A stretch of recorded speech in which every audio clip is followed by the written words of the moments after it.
We thank you for letting us, inviting us to share with you. This is a bigger crowd than I'm used to speaking to, so I hope I don't get stage fright. Thank you for those songs that we just rejoiced with.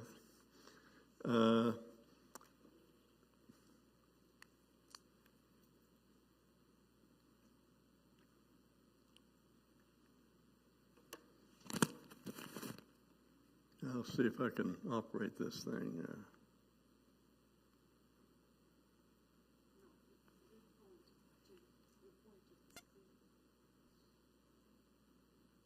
It's supposed to be a pointer here somewhere. Okay. I guess I better back up a little. No, I'm going the wrong way.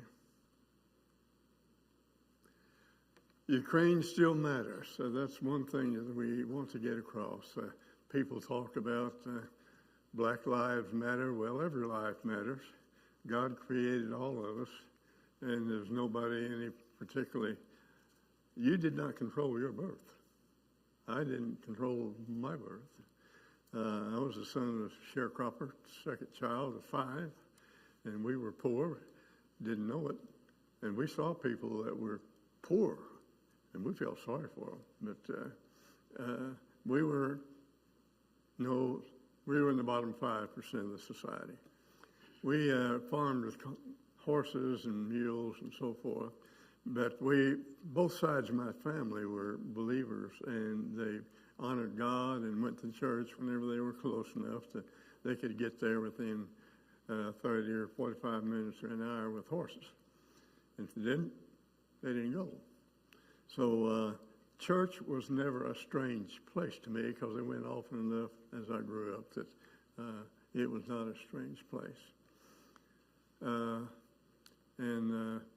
in watching the news and so forth, we hear that, this is going on, and we're kind of tired of hearing about Ukraine and Putin and Russia and all that. But I chose this theme, or we chose this theme, that God, Ukraine still matters, and they're living through it. I'm very proud of Ukrainian people because they have adjusted to the fact that there is a new normal. They don't like it that way, but it is normal, and they just go on with their lives as best they can. There's new construction going on, buildings. There are new businesses opened up, and others are closing. So that's the way it is in the Ukraine right now. This is Vinogradar Church of Christ in 2024 in January. The church grew while we were gone for over 2 years. And so it's probably twice as big as when it was when we left. But then it's a little has been kind of falling away a little bit in the meantime. So this is a little bit of what we see.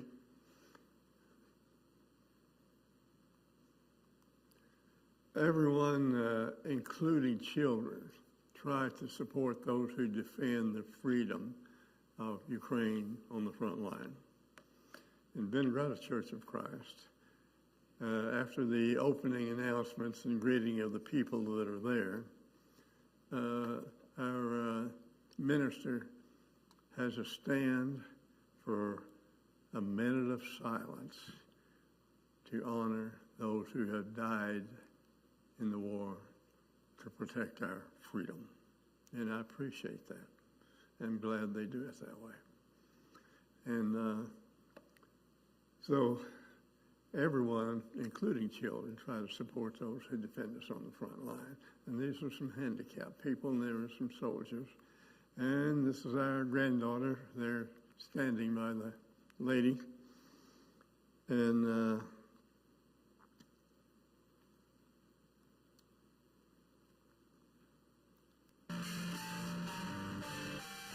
she's singing to the soldiers.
We have a very personal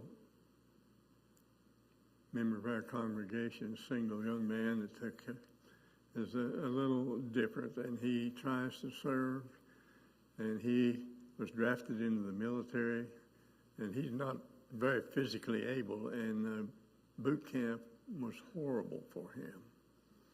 He managed to struggle through it. He has some education, and he put down that he would like to serve as a Bible teacher in the military. Well, they shipped him straight to the front line, and he was on there only a few days until he caught a bullet and nearly died. He went through a tremendous amount of pain. So Alexander is a living lesson of God's protection.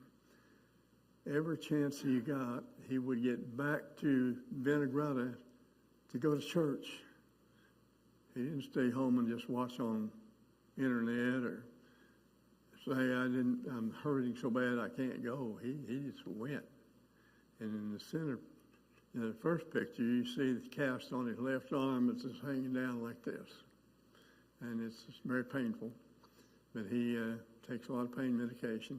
In the center picture, he's sitting, and the cast is off his arm. You can't see the scar there very clearly, but it's just a horrible-looking scar all the way down his arm.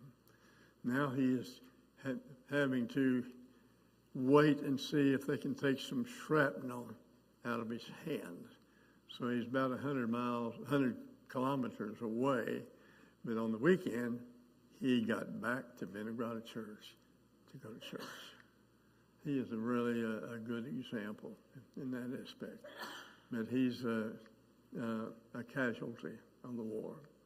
We had one young lady that was in our children's camp years ago that died, and an explosion hit where she was, and she died. And other than that, we have not had that much contact with our church. We ask our people, if you were going to speak to College Hill Church of Christ, what would you want to tell them about what it is that you would really like for them to know? And this is our preacher. So he said that going through reevaluation of the past, we come to a better understanding of who we are as a nation. And of course, since 1991, we've got 3 decades of being independent. And all the early leaders of the country had been trained by USSR.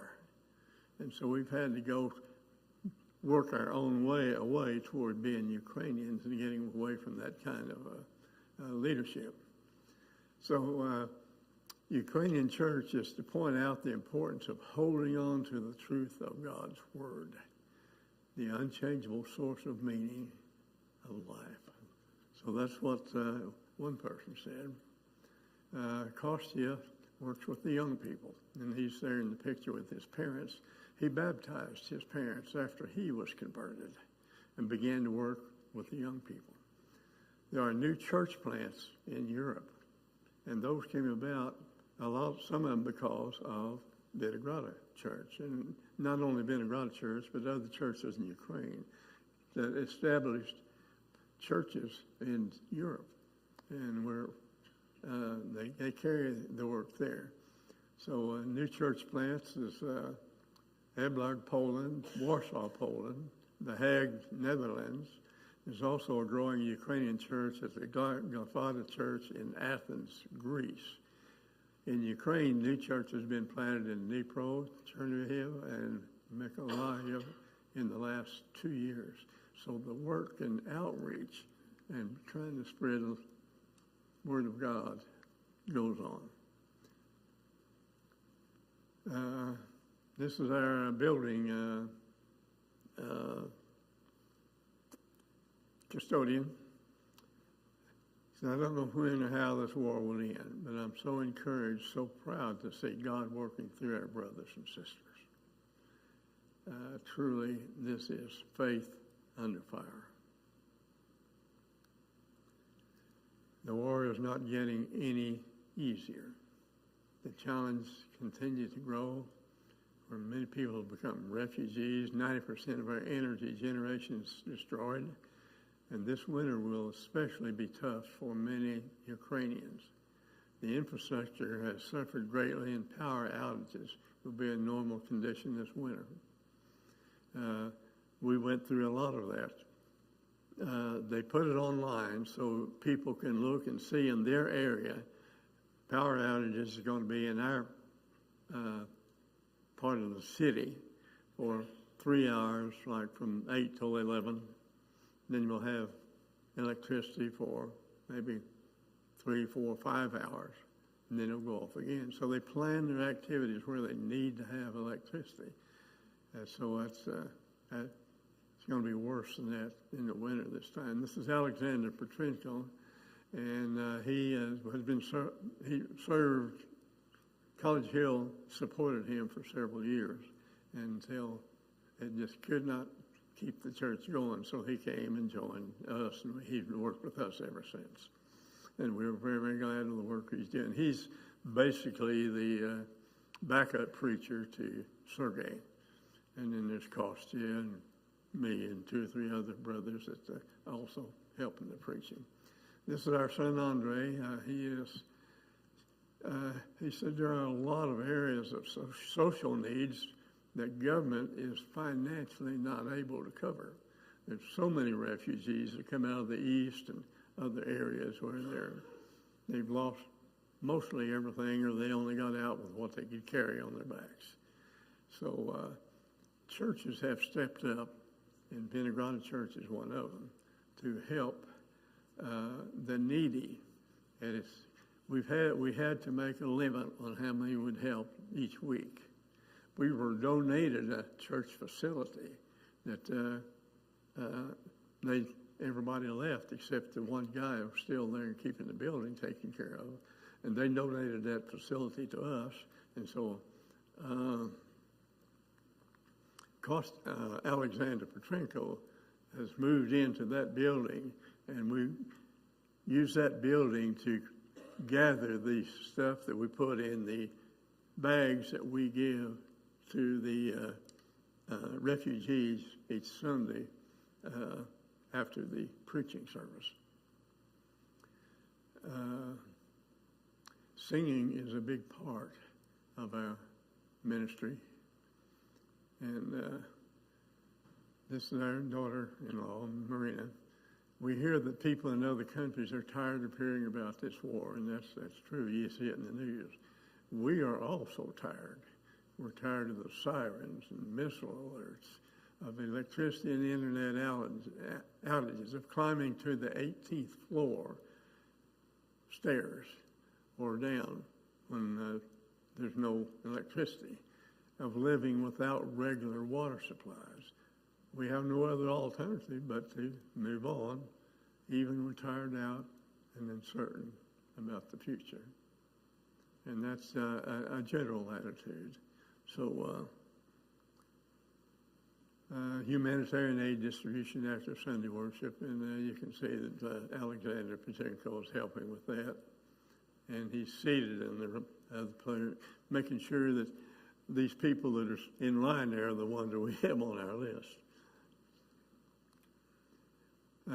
When people come a little early to the service, we have a little small second entrance to the building there on the other plot that we bought.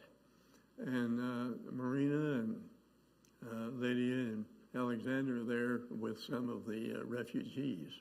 And they're developing relationships, and also doing a little Bible teaching there for they're answering questions, whatever they have. Marina does a good job of that. Vinogradar is well known among churches in the local community for singing. We've always had a pretty strong singing ministry. And so that's just a couple of pictures of the congregation as we participate in the singing. And we still have our summer camps working with children. Early in the war, people would flood down to the metro station underground for underground shelters. And Kostya found a lot of children just huddled down there in the metro and nameless, nothing to do. And he started working with those children and helping them get their mind off the war and trying to live like children. And that has been a good ministry. So we've had our summer camps, one for the younger children, one for the older ones. And we've brought over 100 new children and teens to the church building. And of course, our hope is always that parents will come and follow them there. But that has not been the strongest part of the ministry. It's just we teach the kids and bring them up. And the main leaders in our congregation now are the ones that we grew up, Andre and several of those, plus the Lord has brought us some talented people that also moved in and helped us. We're grateful for those. Before the preaching service, after we have done the Lord's table, we do it in between in the first hour. And right before the preacher preaches, we have all the children come up to the front and have a prayer for the children. And this is the one Andre is leading there, on the one on top. And you can see how many children there. Sometimes it's just only 4 or 5. Sometimes it's 9, 10, or 11, or 12. Americrain. Americrain is a cooperation between America and Ukraine. And they had 2 conferences, one in Europe and one in Ukraine. And this is one in Ukraine. And they brought together around 250 Christians, and this is Abrams. He's coordinating that. Vinogradar team was invited to lead singing and teach new songs. We were glad to do that. And this is a really good work that Abrams spearheads. On July the 8th, we had a really bad strike on the Children's and Babies Hospital, not too far from our area. 600 patients had to be evacuated. Toxicology and traumatology departments were completely destroyed. Striking a children's hospital is not just a war crime, it's far beyond the limits of humanity. We have a personal interest there. When the air raid siren sounded, the hospital staff began evacuating patients to the bomb shelter. At 10:42 a.m., the ground shook, the walls trembled, and the people screamed, cried out from fear. The missile struck the intensive care department and therapy department for chronic intoxications. Floors collapsed, and people were crying out for help from beneath the rubble. In an amazingly short period of time, the Ukrainians gathered and started pulling people out from under the rubble and trying to tend as best they could. Ukraine is not a wealthy country, and the churches of Ukraine are not really wealthy. But within around 24 hours, they had enough funding donated to store up and rebuild the hospital. Of course, it's going to take quite a while to get it redone, but they got the funding for it. And it's just amazing to that. It wasn't money from outside of Ukraine, it was within Ukraine. That's the resilience of the people and how much they care. That is the hospital where Lydia spent the first month of her life. She was born, had to be taken by cesarean.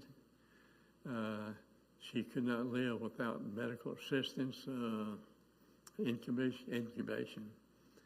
And so they were basically, it's a place where a lot of our children are restored by doctors, returned to life. So she was for the first month of her life there. 598 children of Ukraine have been murdered by the Russians during the invasion. That was about a few weeks ago, 598.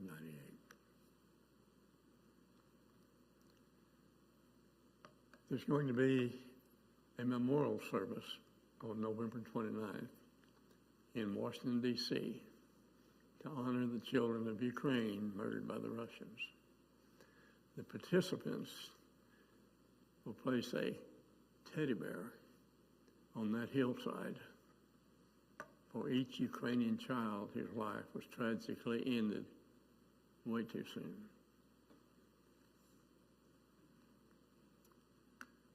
Remember me. They'll read the names, ring a bell in their honor, and pray that God will somehow mend the broken hearts of those left behind, the parents, the brothers and sisters, and grandparents, and so forth. That will be November 29th at the Washington National Monument at 1 p.m. And Jeff Abrams has already got that set up. Are there any questions or things that you would like to ask more information about? How cold does it get in the winter? Too cold for me. This is one reason I'm here. I do not take cold very well. And but we've had some mild winters because they're anticipating this winter will be extra cold. And of course, the enemy tries to knock out all the electricity and heating that they can and the water supplies and so forth, that part of the infrastructure. And the people with limited technicians, they have repaired a lot of those and got them going again. And then once in a while it gets re-hit. This is our family. Thought maybe you'd like to see them. Whether you want to see them or not, we're showing them so you can enjoy with us. That's the two Noyes families. And the one on the left, on my left, two girls in front. Emma doesn't need to walk them, but she's there supporting Lydia, you know. And the women on the left, and Andre and I are on the right. And then here we're sitting on the grass in the park there. And that's just our family. And Lydia is 11 years old, and Emma is 3, going on 4, soon be 5.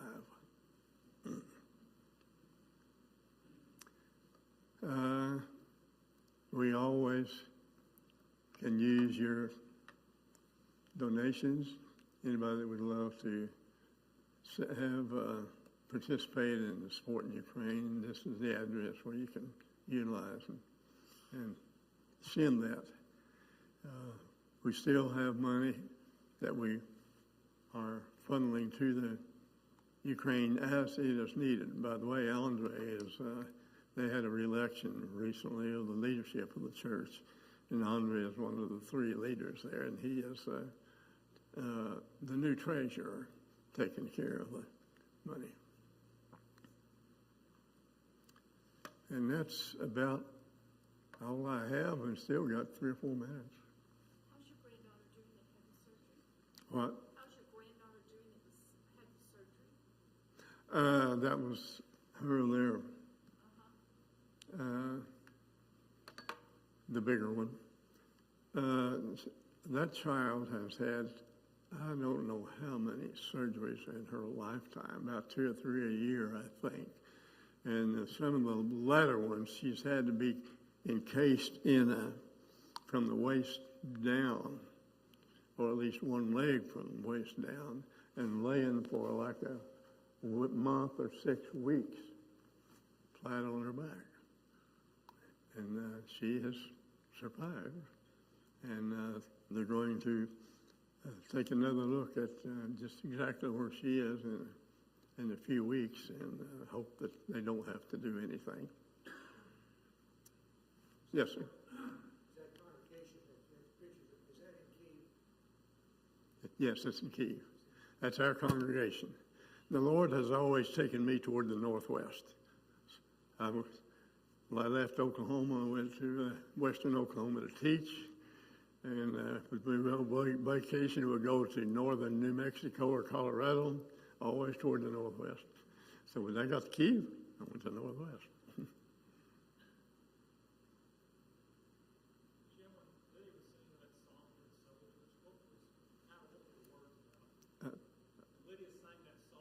Yeah.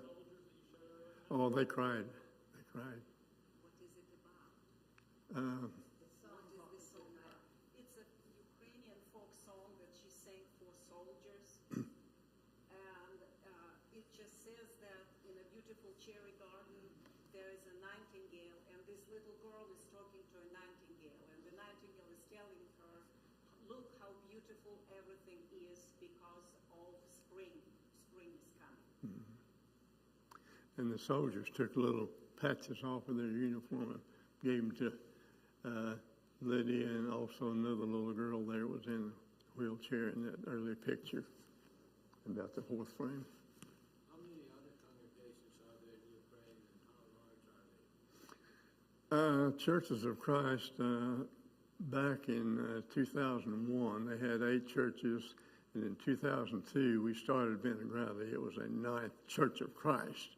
And then He's asking in Ukraine. in Ukraine, I have no idea.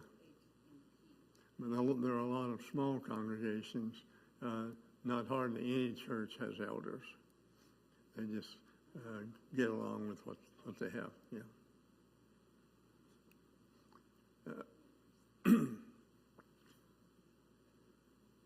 Yes. How many organizations like Ukraine or cities are helping the churches, helping the churches out that are not able to help fund some of the programs? How many organizations are y'all dealing with? There are several. EEM is one. UBI is our preacher training one. There's a preacher training one out of Denver, Colorado, for Church of Christ. But there's several. About any persuasion, America imported a lot of persuasions to Ukraine.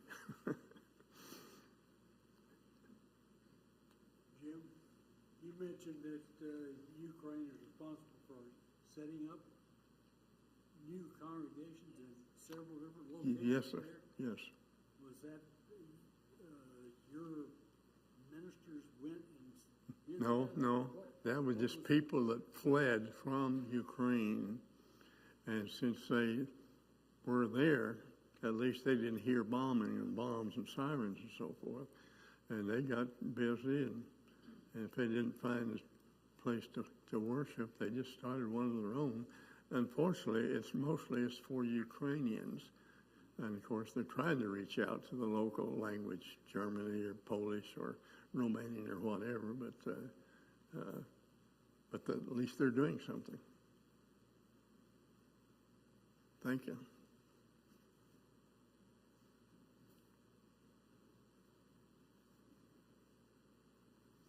I want to mention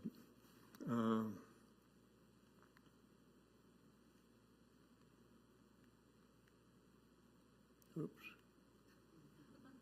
Forget that, I guess. When I began going to church, I was a very young man. I was always interested in missions. I loved hearing missionaries tell about their work wherever it was. And so after I retired from teaching and being a principal of school for 33 years, I to get involved in missions myself. Marina came to visit Texline Church of Christ, where I lived in the community. And within 3 days, I was saying, Lord, what's going on? I can't get this woman out of my mind. Of course, she's good looking, you know, and attractive. But, and I was, you know, I'd been a widower for about a year. But I prayed on the fourth day and said, Lord, it seems like you may want me to try to court this woman. And we had all kinds of things against it, culture, language, everything. I will make the attempt, and if it's not your will, you know, just shut the door, you know. Well, she had been thinking about, she'd been single for quite a while, and she was thinking to the Lord, maybe if you wouldn't mind, Lord, I wouldn't mind having a husband. Because she was looking for a Ukrainian. And I was the one that she was praying for, and she didn't know it. Anyway, just thought I'd share that in free of charge.